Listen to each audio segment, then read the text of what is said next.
World War II was not only fought by generals, tanks, battleships, and armies, it was also touched by children who were far too young to understand the full weight of what they had entered. Some were dragged into war by tragedy, some lied their way into uniform, some were simply caught in the path of history and forced to grow up in a world that had forgotten mercy. These are the stories of three boys who became soldiers before they ever became men. Their lives sound almost impossible today, but during World War II, impossible things happened every day. Number 3. Calvin Graham. Calvin Graham was only 12 years old when he joined the United States Navy. At an age when most children are worried about school, games, and getting into trouble at home, Calvin was preparing to fight in the Pacific. His childhood was already painful.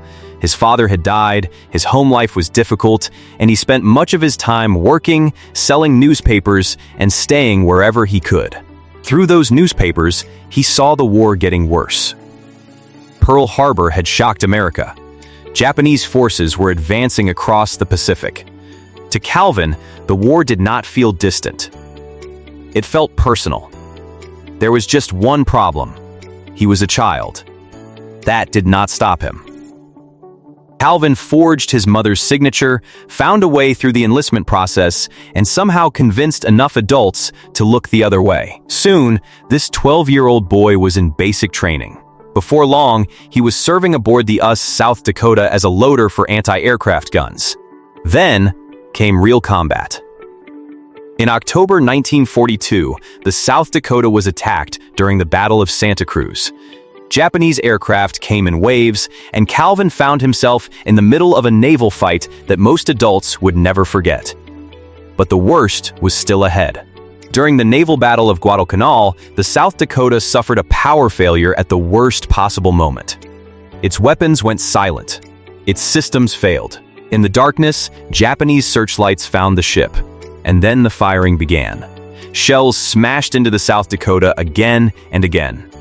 Calvin was hit by shrapnel which damaged his face and knocked out teeth. But instead of freezing, he moved. Around him were dead and wounded sailors. Calvin began pulling belts from fallen men and using them as tourniquets to help the injured. He was 12 years old, covered in blood, working through smoke, screams, and destruction. For his bravery, Calvin received the Bronze Star and Purple Heart, but when the Navy discovered his true age, the story turned bitter. He was discharged and stripped of his medals. Instead of being treated like a wounded veteran, he was punished like a problem. Years later, his honors were gradually restored, but much of it came too late. Calvin Graham had given his childhood to war, and for a long time, his country did not know how to deal with the truth of that sacrifice. Number 2. Jack Lucas. Jack Lucas was another boy who wanted war before war fully understood what to do with him. In 1942, after Pearl Harbor, Jack was desperate to join the Marines. He was only 14, but unlike Calvin, Jack looked older. He was big, strong, and already had military school experience. He believed he could pass for 17, and with forged paperwork, he eventually managed to enlist. Jack did well in training. In fact, he did too well. His instructors were impressed enough to keep him as a trainer, which was exactly what he did not want. Jack had not lied his way into the Marine Corps to stay behind. He wanted combat. So he started pushing his way toward the front any way he could. He boarded trains he was not assigned to. He got into trouble. He tried to get himself sent overseas. Eventually, after a long struggle, he made it onto a transport ship heading toward battle. By the time Jack reached combat, he was 17. His destination was Iwo Jima. The island was nothing like the clean military plans suggested. American forces believed heavy bombardment had weakened Japanese defenses. They were wrong. The Japanese had built tunnels, bunkers, hidden guns, and defensive positions across the island. When the Marines landed, the beach became a killing ground.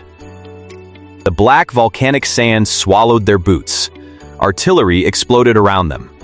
Machine gun fire cut through the air. The invasion that was supposed to be quick became a nightmare almost instantly. Jack moved forward with other Marines until they suddenly ran into Japanese soldiers. Gunfire broke out at close range. Then Jack saw something that gave him only seconds to act. 2 grenades had landed near his group. There was no time to think. Jack shouted a warning and threw himself onto one grenade, pushing it into the sand with his body. Then he pulled the second grenade underneath himself too. One exploded. The blast tore into him. He was thrown into the air and slammed back down, badly wounded. His arm was broken. His body was filled with shrapnel. His lung was punctured. He could barely move. The second grenade, unbelievably, was a dud. The Marines around him thought he was dead and moved on. But Jack was still alive, lying in pain, spitting blood, waiting for help. A medic eventually found him and realized he was not gone yet. Jack survived, but only after intense medical treatment and numerous surgeries. He carried pieces of shrapnel in his body for the rest of his life.